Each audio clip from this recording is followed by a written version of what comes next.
তারপরে কি হয়েছে? আমাদের কিন্তু কলকাতায় যাওয়া উচিত। একবার ফোন করে দিচ্ছি।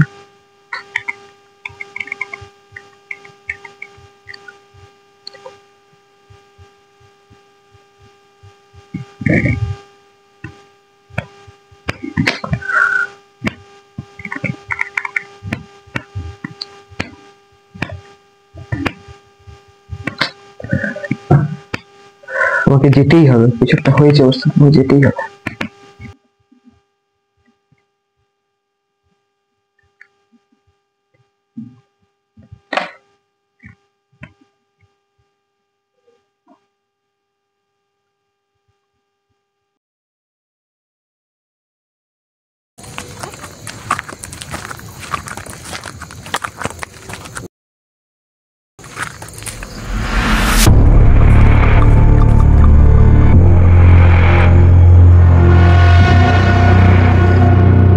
কি ব্যাপার, এত অন্ধকার কেন?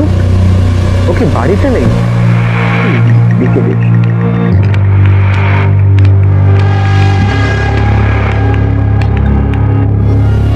রূপম, ওই রূপম, ওই রূপম, আমি হিমাংশু রে।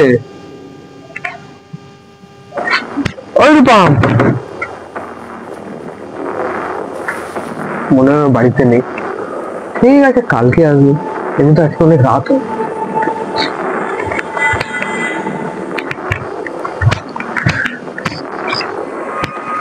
ওই হিমাংশু, রূপম, তুই বাড়িতে আছিস? আমি তো চলে যাচ্ছিলাম।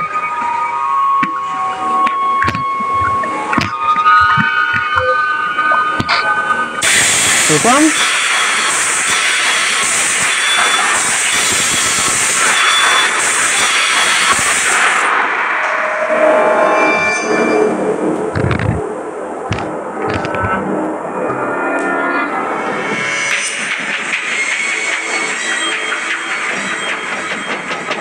উপরে আয়।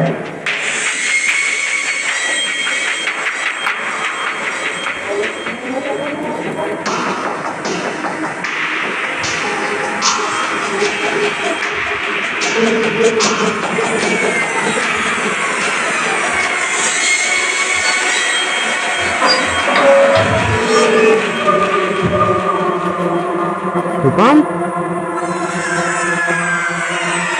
আরে রূপম, ও কতক্ষণ ধরে ডাকলাম, এইখানে? আরে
নোটটা যখন তুই পড়বি তখন আমি থাকবো না ঘরে, না তুই পৃথিবীতে। আমাকে না ক্ষমা করে দিস ভাই, আমি আমাদের বন্ধুত্বটা রাখতে পারলাম না। আমার তোর সাথে শেষ যেদিন দেখা হয়েছিল সেদিনই খবরটা দেবো ভেবেছিলাম, কিন্তু তুই একটা ভালো কাজ করতে দিল্লি যাচ্ছিস শুনে আমি আর আমার কথাটা বললাম না। আমার ক্যান্সারের হয়েছিল লাস্ট স্টেজ, এসে ধরা পড়লো, কিছু আর করার ছিল না। ডক্টর বললো আমাকে শুধু দিন গুনতে হবে, তুই তো জানিস ভাই আমার তোকে ছাড়া কেউ নেই। আমার মা বাবা তো 15 বছর আগেই অ্যাক্সিডেন্টে মারা যায়। আমার রিলেটিভরাও আমাকে মনে রাখেনি কেউ। সে একা তুই ছিলিস আমার জীবনে, যাকে আমি নিজের ভাবতাম।